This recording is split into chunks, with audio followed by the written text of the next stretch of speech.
결코 실수가 없네. 나를 부르신 하나님의 신실하심을 믿네. 처음부터 다시 한번 생각해 보겠습니다. 하나님의 부르심에는 후회하심이 없네. 내가 이 자리에 선 것도 주의 부르심이야. 하나님의 부르심에는 결코 실수가 없네. 나를 부르신 하나님의 신실하심을 믿네. 날 부르신 내 생각보다 크고 날 향한 계획 나의 지혜로 증량 못하나 가장 좋은 길로 가장 안전한 길로 오늘도 날 이끄심 믿네. 우리 2절로 한번 해볼까요? 작은 나를 부르시던 뜻을 나는 알 수 없지만 오직 감사와 순종으로 주의 길을 가리라. 때로는 주님 날 도우시니 주의 놀라운 그 계획을 나는 믿으며 살리. 다시 한번 2절로 전해야겠습니다. 작은 나를 부르신 뜻을 나는 알 수 없지만 오직 감사와 순종으로 주의 길을 가리라. 때론 내가 연약해져도 주님 날 도우시니 주의 놀라운 그 계획을 나는 믿으며 살리. 날 부르신 듯 내 생각보다 크고 날 향한 계획 나의 지혜로 증명 못하나 가장 좋은 길로 가장 안전한 길로 신실하신 주를 찬양해. 날 부르신 듯 날 부르신 듯 내 생각보다 크고 날 향한 계획 나의 지혜로 증량 못하나 가장 좋은 길로 가장 안전한 길로 오늘도 날 이끄심 믿네. 우리 처음부터 1절만 같이 찬양해 보겠습니다. 하나님의 부르심에는 하나님의 부르심에는 후회하심이 없네. 내가 이 자리에 선 것도 주의 부르심이다. 하나님의 부르심에는 결코 실수가 없네. 나를 부르신 하나님의 신실하심을 믿네.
빌립보서 2장 9절에서 18절까지 말씀.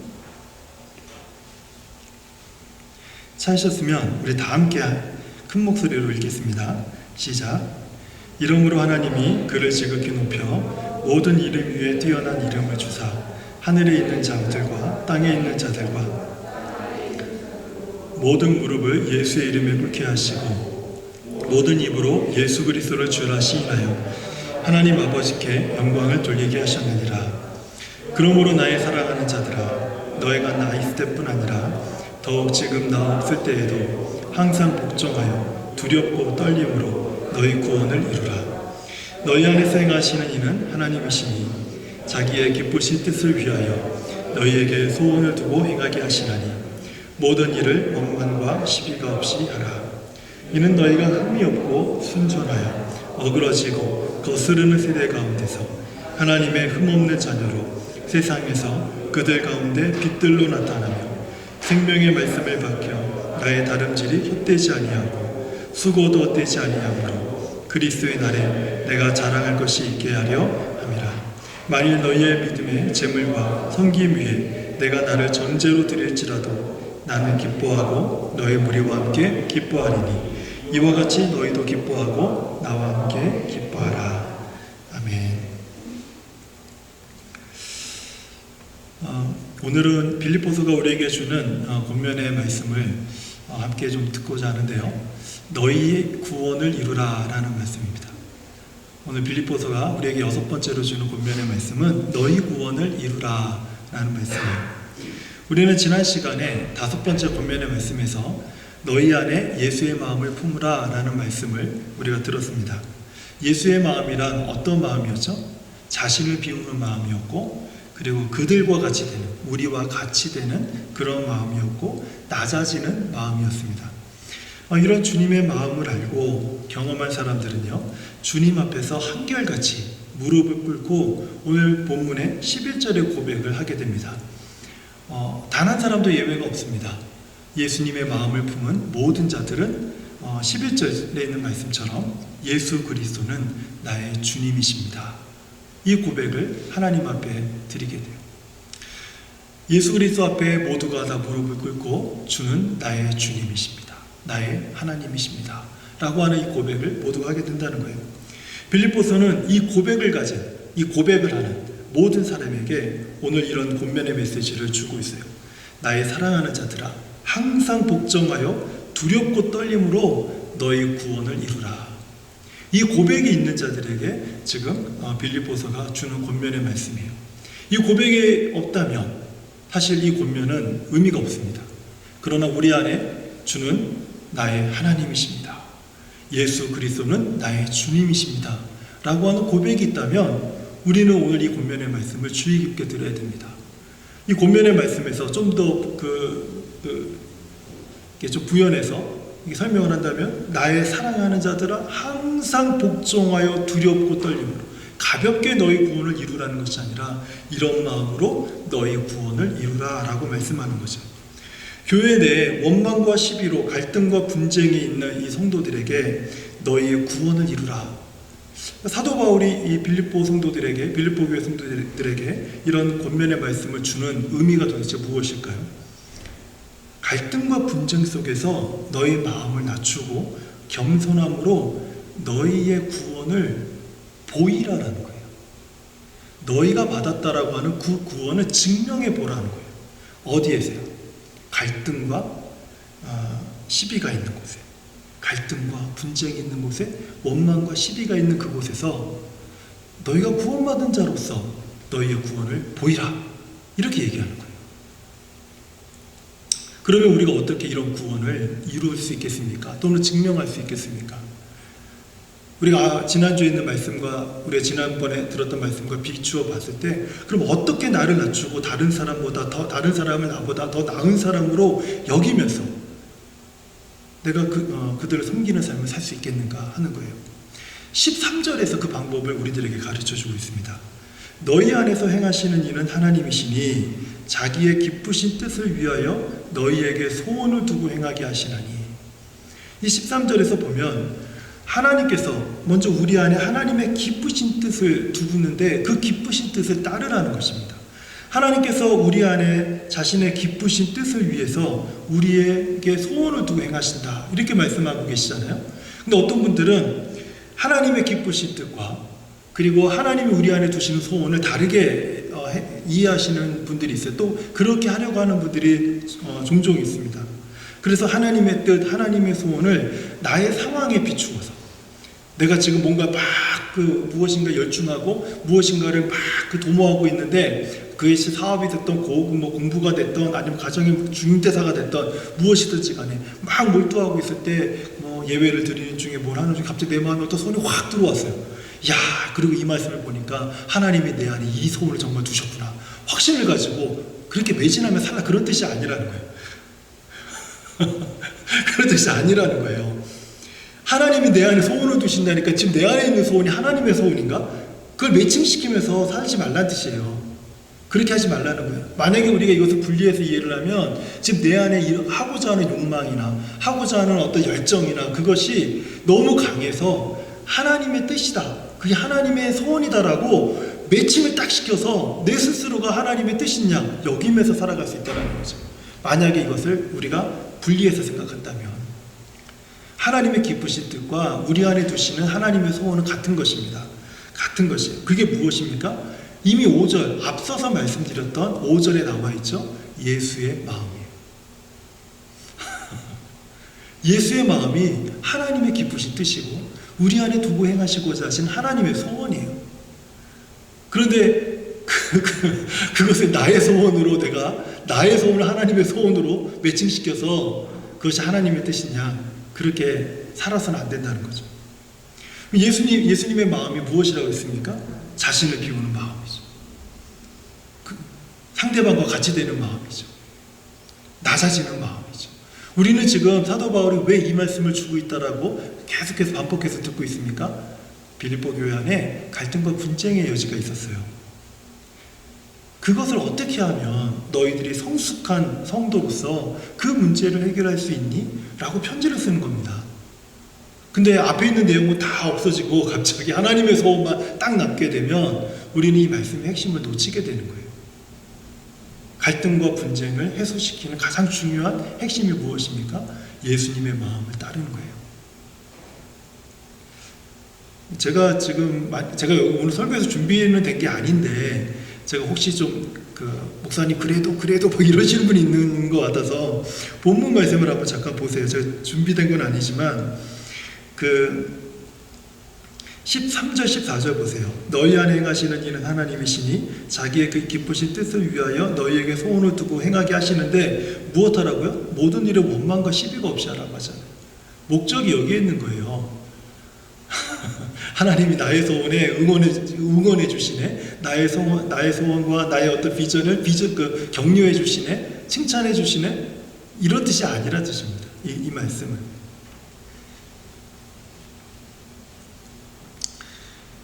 우리가 예수님의 마음이 하나님의 뜻이고 우리에게 두신 하나님의 소원이다 라는 사실을 이제 우리가 이해를 해야 돼요. 그렇다면 우리가 이 마음을 따를 때 모든 일에 원망과 시비가 없이 화목함을 이룰 수 있게 된다는 거예요. 즉 우리의 구원을 이루는 태도가 무엇이라고 말합니까? 예수의 마음을 따르는 건데 그걸 한마디로 하면 겸손입니다. 우리 구원을 이루는 태도가 겸손이에요. 그러면 구원받은 삶의 생활은 무엇입니까? 생활하는 모습은 예수님의 마음을 따르는 거예요. 구원받은 자의 삶의 태도는 겸손이고 살아가는 삶의 생활의 모습은 예수의 마음을 따르는 것. 이 두 가지가 바로 우리의 구원을 이루는 것을 보이고 증명하는 방법이라는 거예요. 그렇다면 이런 하나님의 뜻, 하나님의 소원을 우리가 실현해야 되는데 그 실현해야 되는 장소가 어딜까요? 장소가 우리의 구원을 보이고 증명해야 되는 곳, 그것이 어디냐는 거예요. 15절을 보면 그곳이 어그러지고 거스르는 세대다 이렇게 말씀하고 있죠. 여기서 말씀하는 어그러지고 거스르는 세대는요, 교회와 세상을 구분하고 분리하는 단어로 이해해서는 안 돼요. 이거를 우리는 전문 용어로 이렇게 씁니다. 이분법적 사고다. 선이 있으면 악이 있다. 영이 있으면 육이 있다. 영은 우월하고 육체는 악하다. 이런 식으로 생각하는 거. 이거를 이분법적 사고다 라고 얘기를 합니다. 어그러지고 거스르는 세대를 교회와 세상으로 분리시켜 생각하는 것, 이렇게 우리는 쉽게 이해하려고 해요. 그런데 생각보다 이 세대는 저 세상에 있는 세대도 아니고, 그리고 교회 안에만 있는 세대도 아니에요. 이것은 사람들이 살아가는 모든 곳에 존재하는 세대입니다. 이 말은요, 우리가 왜 이걸 이렇게 이해해야 되냐면, 이 말이 이스라엘 백성이 광야를 지날 때에도 이 말이 사용된 적이 있어요. 이스라엘은 어떤 공동체예요? 하나님의 구원을 받은 선택받은 민족의 공동체였잖아요. 그 공동체 안에서도 이 단어가 사용되었어요. 신명기 32장 5절에 화면을 통해서 한번 볼게요. 신명기 32장 5절을 보면 한번 같이 한번 읽어볼까요? 예, 시작. 그들이 여호와를 향하여 악을 행하나니 하나님의 자녀가 아니요 흠이 있고 삐뚤어진 세대로다. 이스라엘 백성 안에 있는 공동체를 향해서 흠이 있고 삐뚤어진 세대다, 이렇게 얘기를 하는 거예요. 이스라엘 공동체가 광야를 지날 때 그 공동체 안에는 하나님을 향하여 악을 행하는 무리가 있었습니다. 그 무리에 대해서 말하기를 흠이 있고 삐뚤어진 세대다, 이렇게 말을 하는 거예요. 이들은 광야를 지나오면서 어려움을 겪을 때마다 모세와 아론과 하나님을 대적하고 원망하고 불평하고 공동체의 갈등과 분열을 조장했던 사람들이에요. 지금 성경은요, 이렇게 흠이 있고 그 삐뚤어진 세대 가운데서 무엇하라고요? 너희 구원을 이루라 라고 얘기하는 거예요. 너희 구원을 이루라. 왜냐하면 지금 현재 일어나고 있는 갈등과 분쟁이 교회 밖에 있는 것이 아니라 교회 안에 있는 것이기 때문에, 얼마든지 이런 세대는 교회 안에도 있을 수 있고 교회 밖에도 있을 수 있습니다. 하지만 그 세대 안에서 너희 구원을 이루라, 이렇게 말씀하는 거예요. 교회 안에 갈등이 있고 어려움이 있을 때 제일 쉬운 방법이 뭔지 아세요? 제일 쉬운 방법? 교회를 떠나는 거예요. 가장 쉽습니다. 제가 다시 한번 물어볼게요. 교회 안에 어렵고 힘든 일이 있을 때 교회를 떠나서 옮겨요. 그때 그러면 오늘 성경의 말씀처럼 나의 구원을 이루는, 나의 구원을 증명하는 방법의 삶을 나는 살고 있는 것일까요?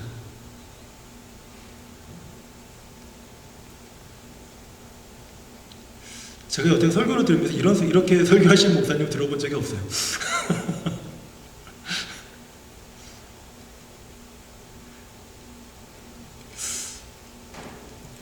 굉장히 어렵죠. 이렇게 설명해야지 우리가 좀 이렇게 마음에 와닿을 수가 있어요. 내 현실의 문제 속에서 이 말씀을 대할 수가 있어요. 이게 얼마나 어려운 일이라는 것을 우리가 마음으로 느끼게 됩니다. 결코 쉽지 않은 일입니다. 그런 세대 안에서 나의 구원을 이루는 것, 내가 받은 구원을 증명하는 것, 어려운 일입니다.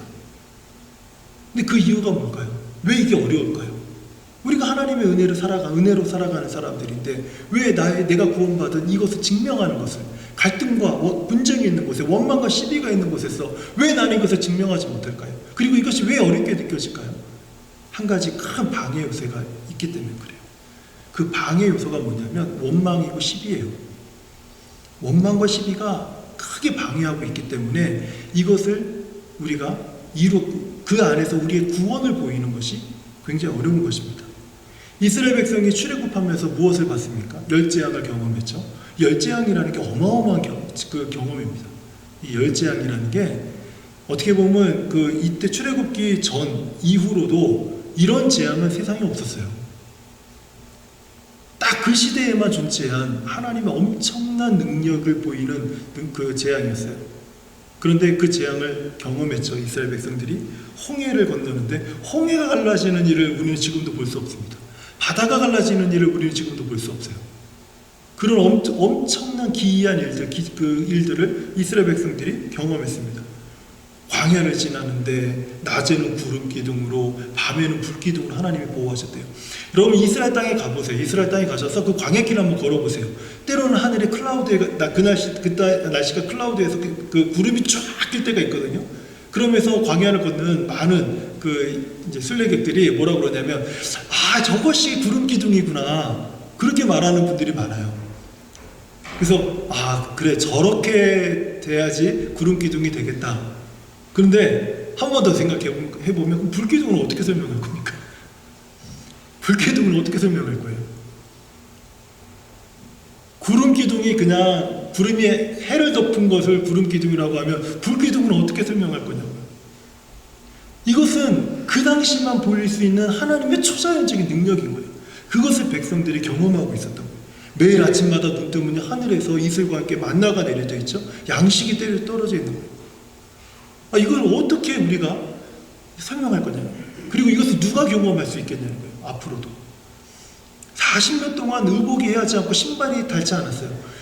40년 동안 신발을 갈아 신지 않을 정도로 그들을 보호하신 하나님의 그 능력을 이스라엘 백성들이 경험했습니다.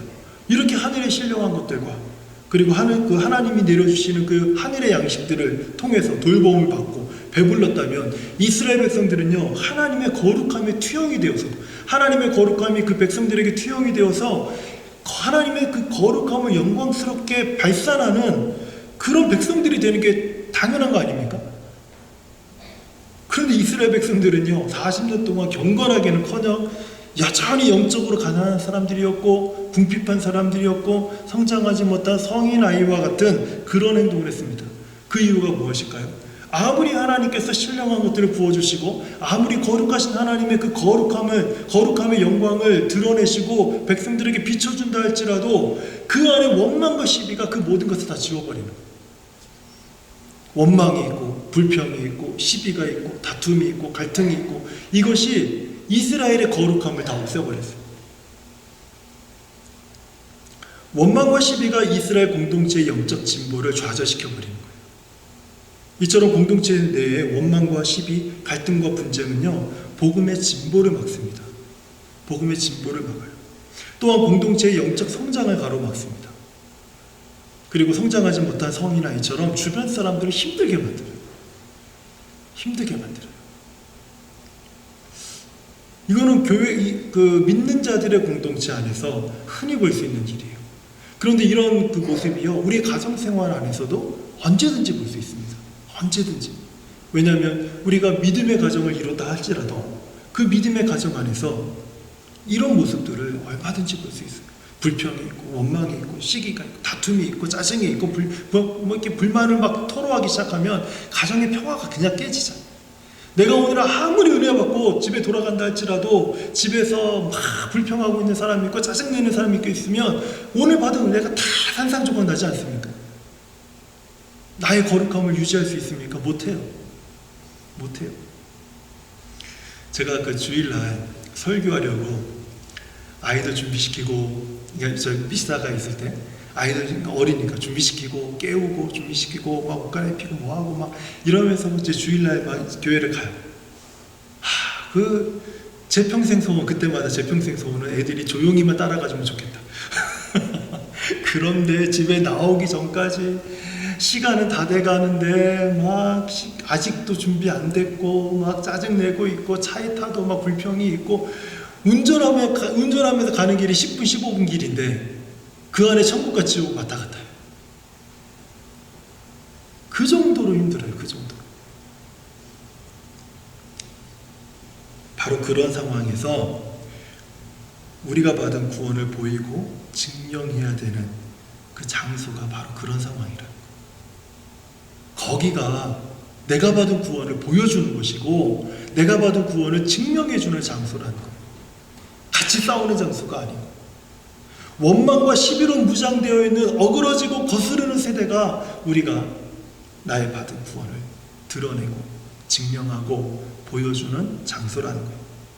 그런 세대 가운데서 그 상황에서 겸손히 자신을 낮추고 예수의 마음을 따르며 우리의 구원을 이루는 우리의 구원을 증명하는 그런 성도가 되어야 된다는 거예요. 언제까지?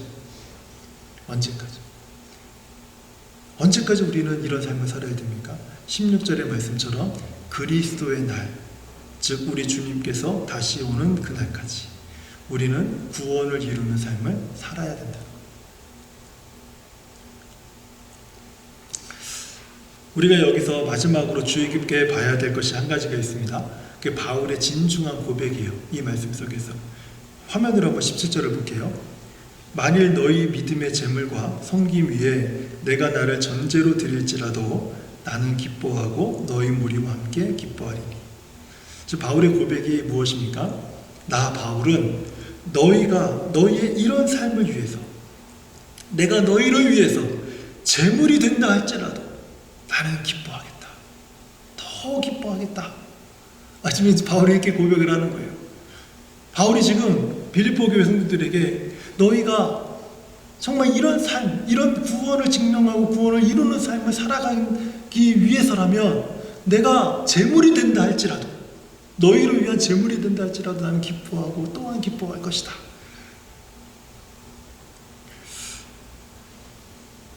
또 바울은 내가 하나님 앞에 희생제물로 드려진다 할지라도 기꺼이, 기쁨으로 나를 희생하겠습니다.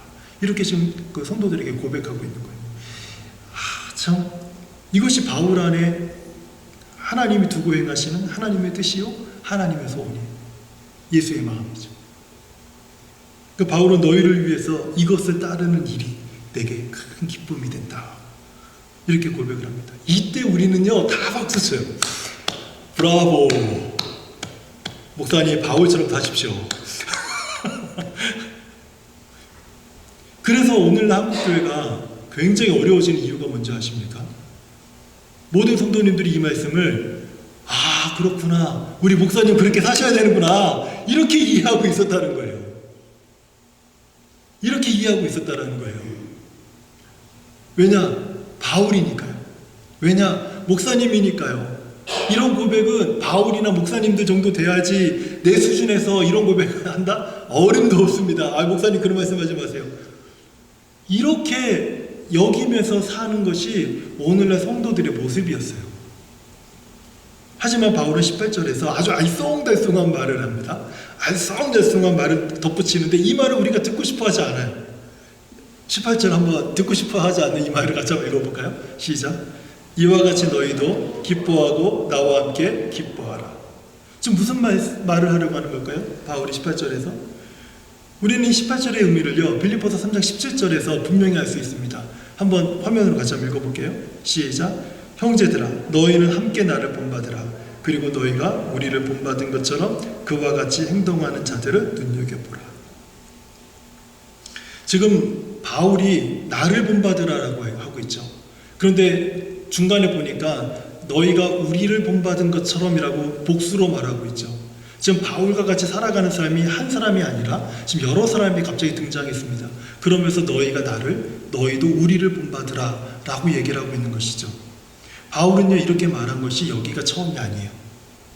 처음으로 지금 이 말을 하는 것이 아니라 고린도전서 11장 1절에서도 이런 말을 합니다. 우리 화면을 같이 다시 볼게요. 시작.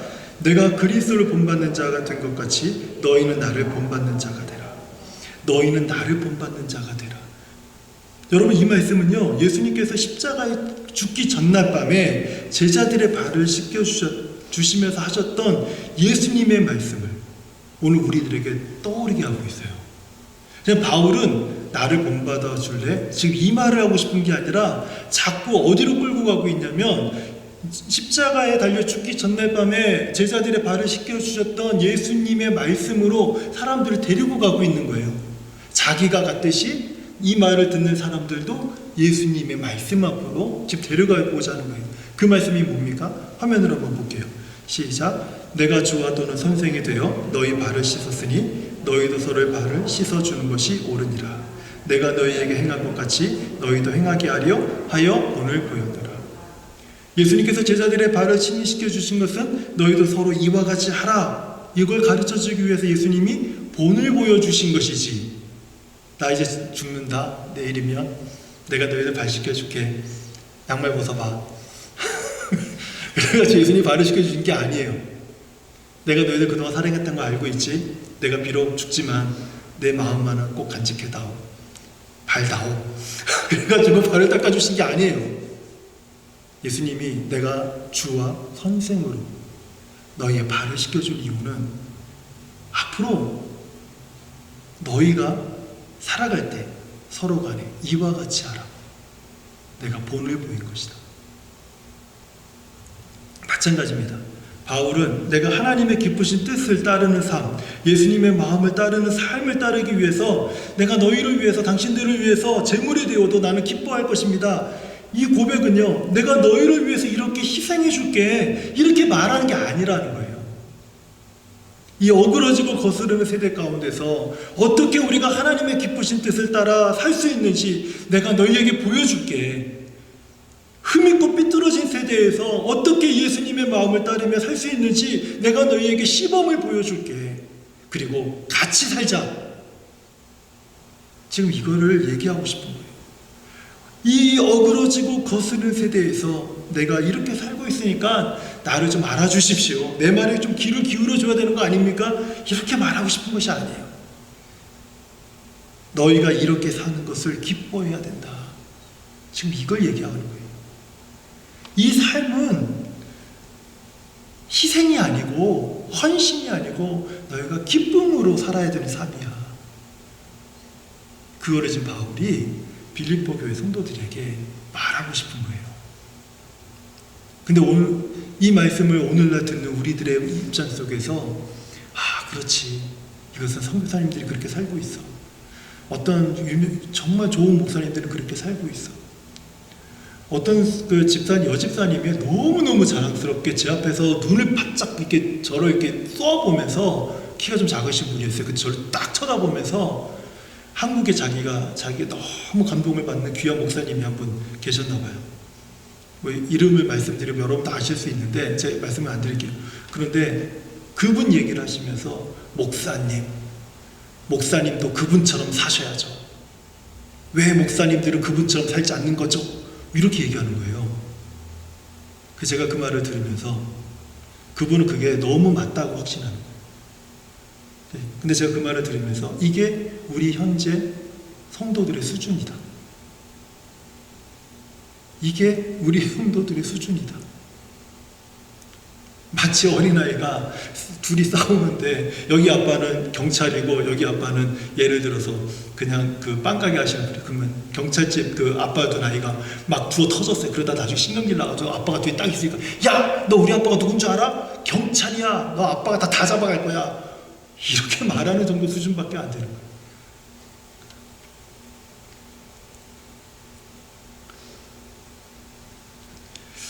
어그러지고 거스르는 세대에서 너희 구원을 이루라.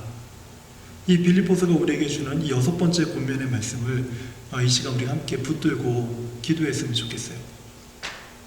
하나님의 말씀이 우리의 마음을 붙들었을 때 우리가 무엇을 위해서 기도해야 되는지가 하나의 방향들이 보이기 시작합니다. 나의 삶의 모습의 방향들, 내가 살아가는 것이 헌신인지, 희생인지, 기쁨인지, 감사인지, 즐거움인지, 이것이 무엇인지를 우리가 알아가면서 내가 지금 무엇을 조정해야 되고 어디에서 힘을 빼야 되고 어디에서 내가 열심을 해야 되고 하는 그 모습들을 보게 됩니다. 오늘 이 권면의 말씀 속에서 혹시라도 우리 삶 속에 다툼이 있습니까? 우리 집에 다툼이 있습니까? 저는 요즘 그 기적을 경험하고 있어요. 항복 다 했더니 제가 보여야 될 구원의 모습은 제가 발견한 건 성도님들이 아니라는 거예요. 성도님들이 아니라는 거예요. 내가 받은 구원을 증명해야 될 곳이 우리 아이들 앞이었더라고요. 우리 성도님들은 어디십니까? 어디십니까? 자꾸 여기서 보이려고 하지 마세요. 여기는요, 다 차려입고 왔기 때문에 흠이 없어요. 다 깨끗해요. 다 거룩하고 다 좋아요. 여기서 보이려는 것이 아니라 내가 보여야 될 때 어디라고요?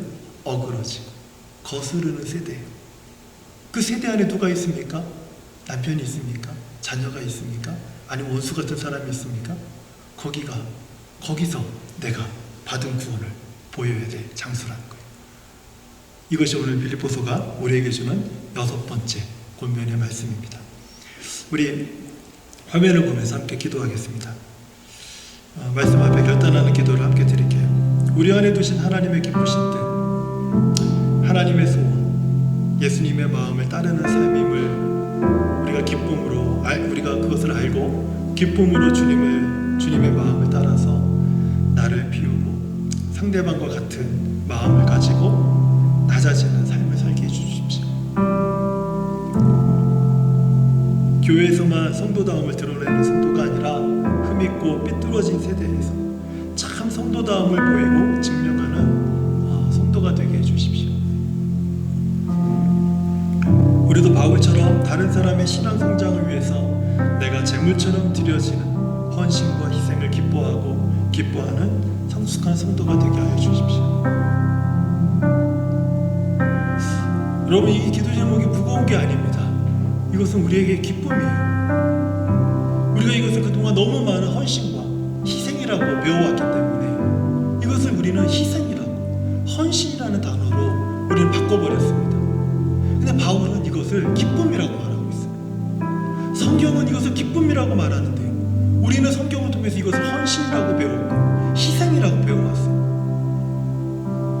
이것은 우리가 해야 될 희생이 아닙니다. 우리가 누려야 될 기쁨이. 마치 제가 아이들 앞에서 한복했을 때 그것이 내게 기쁨이 되는 것처럼, 내가 성도들을 위해서 또 어떤 사람을 위해서 하나님 앞에 재물과 같은 삶을 산다 할지라도 그 삶이 내게 큰 기쁨이 된다는 거예요. 근데 이것을 희생과 헌신으로 이해한다면 우리는 기도하기 어려울 거예요. 주님, 이게 제 기쁨입니다. 하나님이 나를 부르심의 기쁨, 제가 이 안에서 찾게 도와주십시오. 우리 함께 기도하겠습니다. 하나님 아버지, 감사합니다.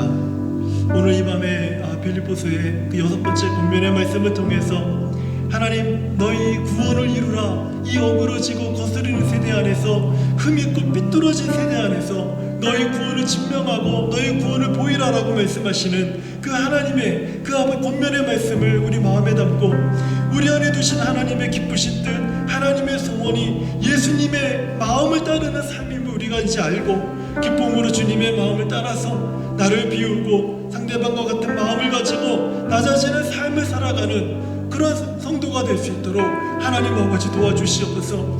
하나님, 목사로서 내가 교회 안에서만 목사다움을 드러내는 목사가 아니라 정말 흠있고 삐뚤어진 세대에서 참 목사다움을 증명하고 살아가는 그런 목사가 되도록 하나님 아버지 도와주시기를 기도합니다. 하나님, 우리 교회가 이 삐뚤어지고 이 어그러지고 흠있는 이 세대 속에서 정말 교회다움을 지킬 수 있는 교회가 되도록 하나님 아버지 도와주시기를 기도합니다. 하나님 아버지, 한 영혼의 그 믿음의 성장을 위해서 하나님, 내가 하나님 그 번제와 같은 아버지 하나님이 하나님 앞에 제물처럼 드려진다 할지라도 하나님, 그것이 내게 기쁨이 되고 그것이 내게 즐거움이 되고 하나님 내 인생의 감사가 됨을 하나님 잊지 않게 하여 주시옵소서. 이것은 나의 희생이 아니요, 이것은 나의 헌신이 아니라 주께서 나를 부르신 기쁨의 삶 가운데 두시려고 하는 것임을 하나님 기억하게 하여 주시고, 하나님 기뻐하고 또한 더 기뻐하는 그 모습으로 나아가도록 하나님께서 인도하여 주시옵소서. 그래서 하나님 아버지, 오늘 기도하는 우리들의 심령 가운데 하나님, 우리 안에서 조정되어야 될 것들, 아버지 하나님 조절되어야 될 것들, 아버지 하나님 변화되어야 될 것들, 아버지 모든 것들을 하나하나마다 우리가 기도하면서 드리게 하여 주시고, 하나님 생각을 바꾸고 마음을 바꾸고 우리 하나님 앞에 나아가는 그런 아버지 성도들이 되도록 하나님 아버지 인도하여 주시옵소서. 이전에 미처 생각하지 못했던 생각들과 마음들이 아버지 하나님 이 말씀 앞에서 사라지게 하여 주시고, 우리가 예수로 말미암아 죽고 다시 살아났다면 하나님, 예수의 생각, 예수의 마음을 따라 아버지 그 마음에 집중하며 살아가는 하나님의 사람들 성도가 되도록 하나님 아버지 도우시고 인도하여 주시옵소서. 하나님의 거룩한 그 은혜가 오늘 우리 안에 충만하도록 하나님 인도하여 주시옵소서. 예수님의 이름으로 기도합니다.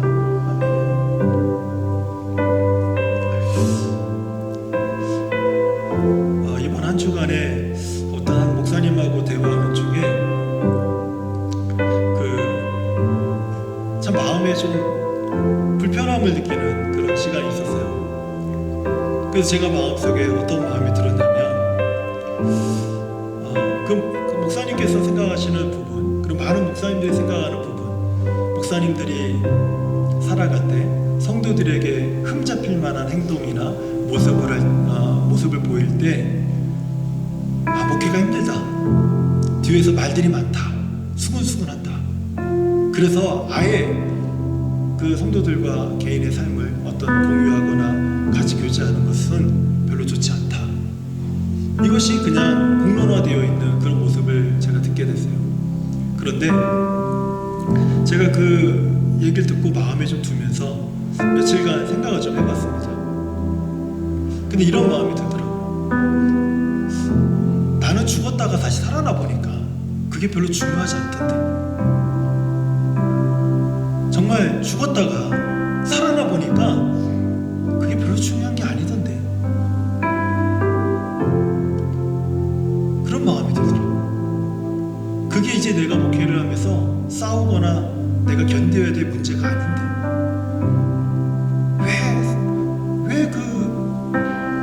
왜 힘들게 살까 하는 생각이 들더라고요.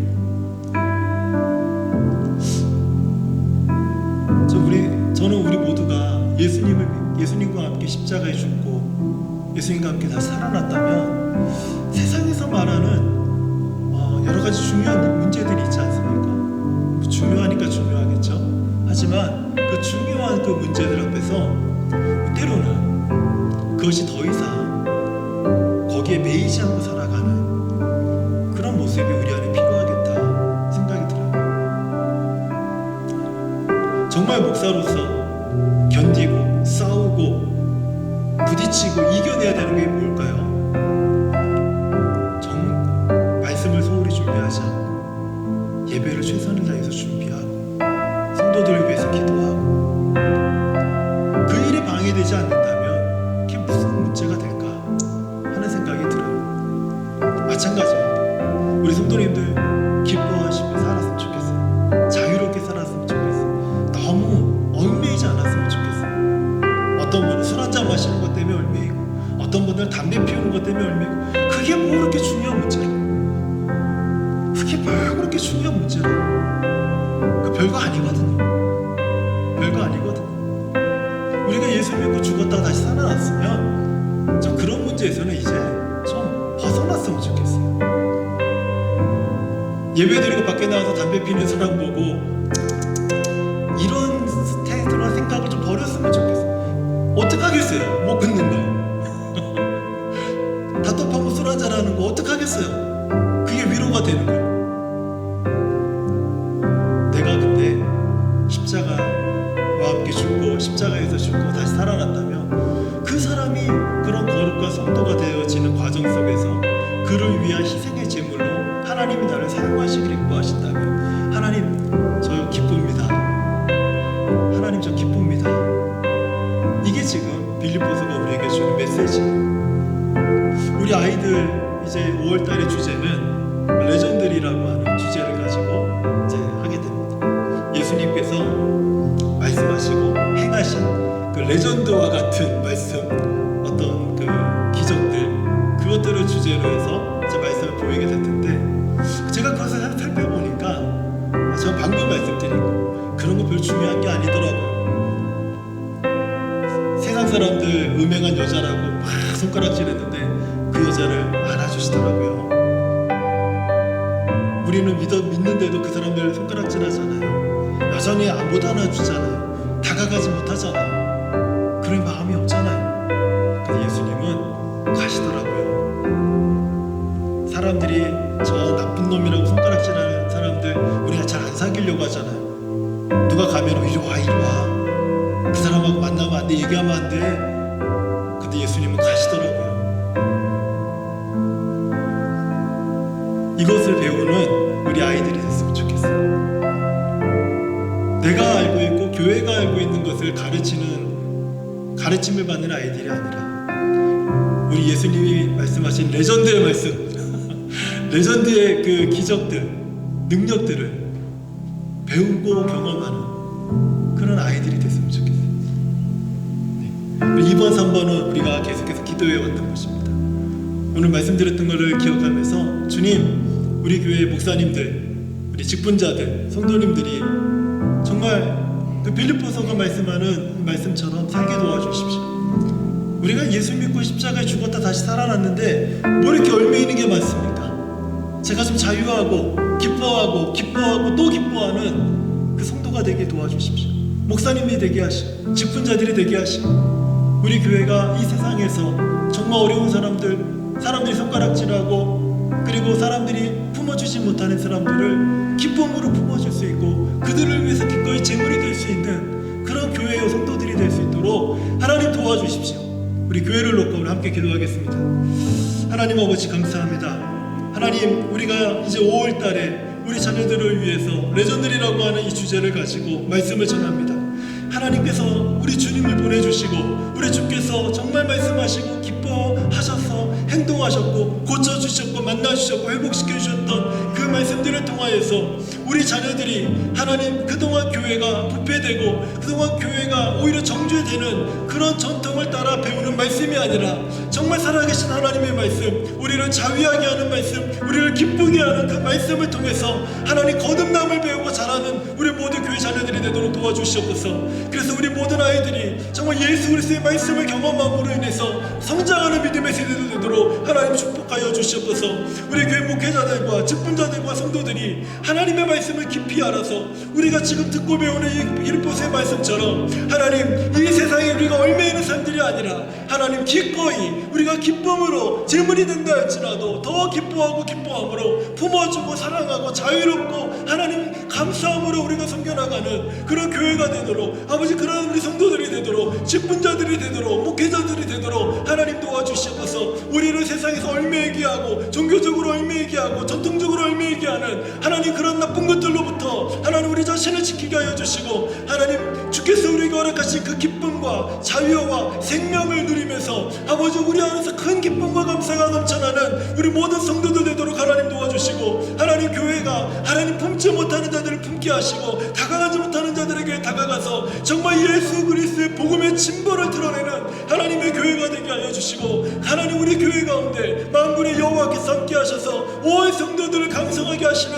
하나님의 능력을 경험하는 교회가 되도록 하나님 우리를 축복하시고 인도하여 주시옵소서. 하나님 우리를 정죄하고 얽매이게 하고 올가매기는 모든 사단의 권세들이 아버지 사단의 위협들이 다 떠나가게 하여 주시고 하나님 우리가 온전히 그리스도 예수 안에서 참 자유함을 누리며 생명 가운데 진리로 나아가서 우리가 기쁨으로 주를 섬기고 기쁨으로 성도들을 섬기고 기쁨으로 교회를 섬기고 서로 간에 주께서 본을 보이신 그 믿음의 삶을 따라 살며 예수의 마음을 가지고 그 예수의 마음을 따라 살아가는 성도의 교회가 되도록 하나님 교회를 축복하시고 하나님 인도하여 주시기를 기도합니다. 하나님 에베네스의 교회를 아버지 하나님께서 더 축복하여 주셔서 아버지 우리가 말씀 위에 세워지게 하여 주시고 하나님의 말씀 위에서 아버지 든든하게 세워진 하나님의 교회요 하나님의 성령으로 강건해지는 교회요 만군의 여호와께서 그 손을 덮으시고 축복하시는 교회가 되도록 하나님께서 인도하여 주시옵소서. 오늘 우리와 함께 하신 하나님 찬양하며 예수님의 이름으로 기도합니다. 아멘. 우크라이나를 위한 기도를 드리겠습니다. 앞에 세 가지의 기도 제목이 화면에 있습니다. 우리 화면을 보시면서 하나님 우크라이나를 위해서 기도합니다. 그 땅의 전쟁이 멈춰지게 하시고 회복되게 하시고 그 땅의 백성들과 또 그 땅에 일어나는 모든 참혹한 일들에 대해서 우리 하나님의 긍휼이 충만하게 임하게 하여 주시옵소서라고 우리 함께 기도하겠습니다.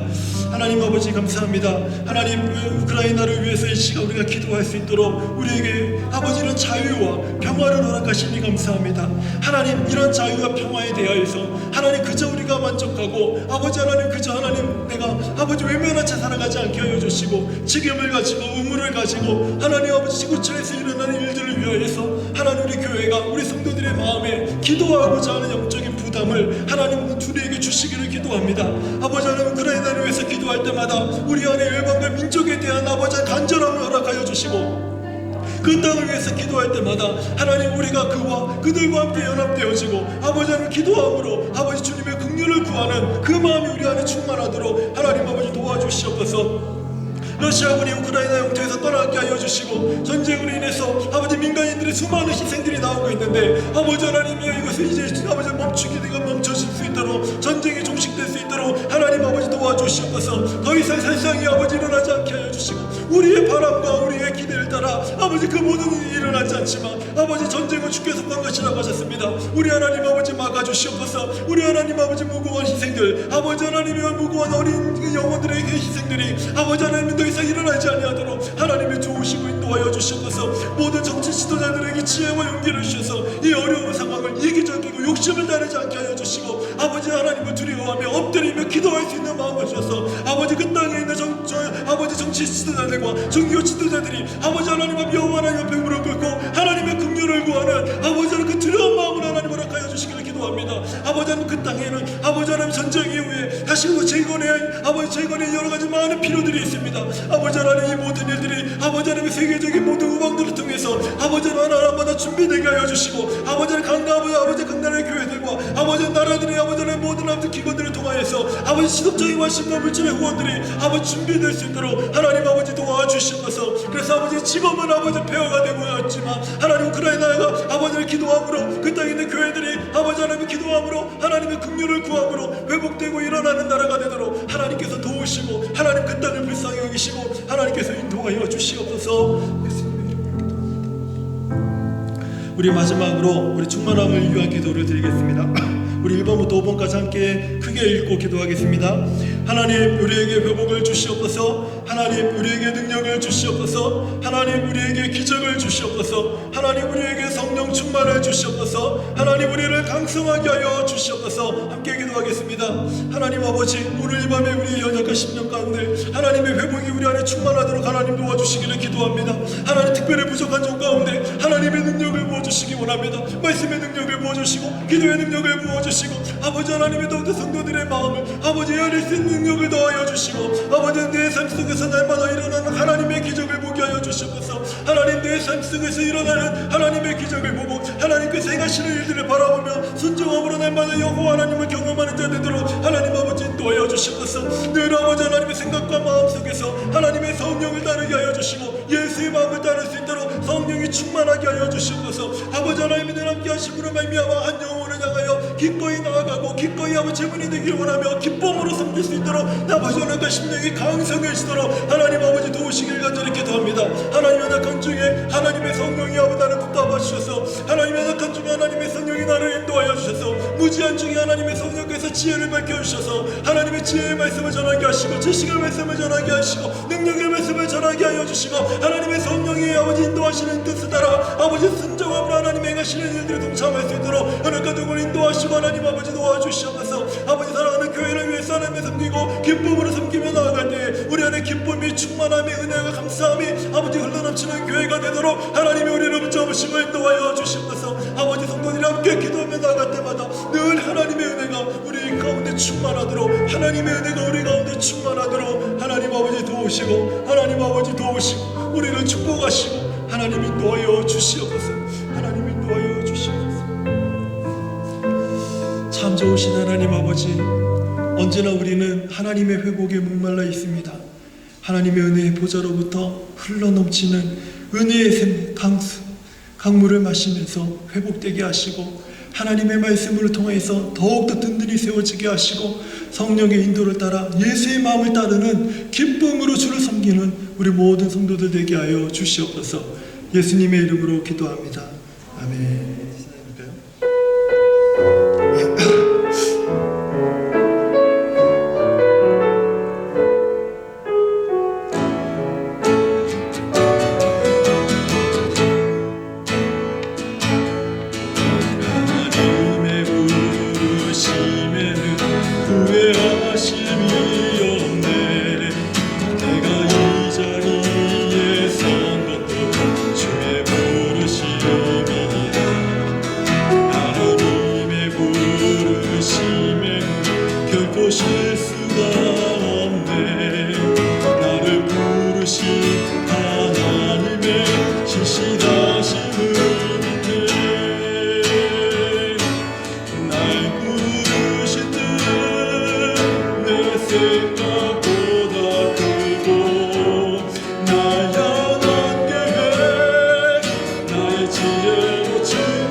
부르신 하나님의 신실하심을 믿네.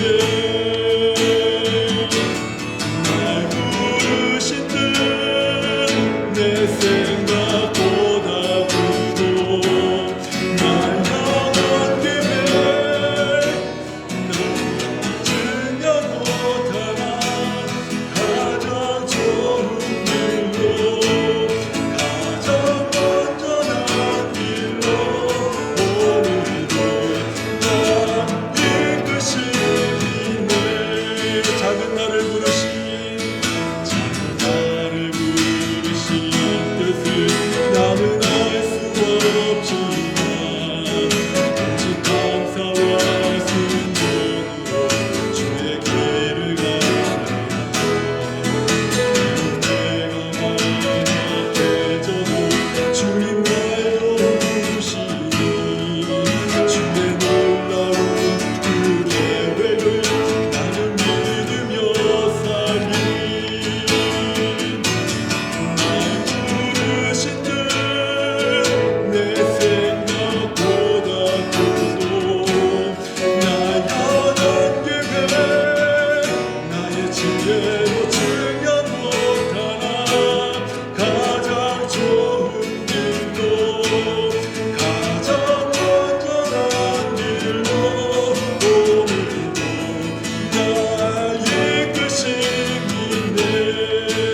날 부르신 뜻내 생각보다 크고 나 향한 계획 나의 지혜로 증명 못하나 가장 좋은 길로 가장 온전한 길로 신실하신 주를 찬양해.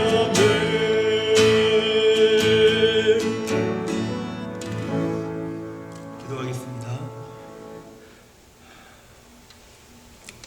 이제는 십자가에서 허물 많고 죄 많은 우리의 죄를 위해서 죽으신 예수 그리스도의 은혜와 우리 하나님의 다함이 없는 만극하신 사랑과 성령님의 감화감독 위로와 교통하심이 어그러지고 거스르는 세대 안에서 흠있고 삐뚤어진 세대 안에서 너의 구원을 보이라, 너의 구원을 증명하라, 너의 구원을 이루라 말씀하실 때마다 기쁨으로 주님 주의 마음을 따라 내가 주를 섬기겠습니다 고백하며 나아가는 우리 사랑하는 모든 성도들 머리 위에와 가정 위에와 하는 모든 일 가운데와 우리 주께서 피 흘려 세우신 에베네셀 교회 위에 이제로부터 영원토록 함께 계실지어다. 아멘.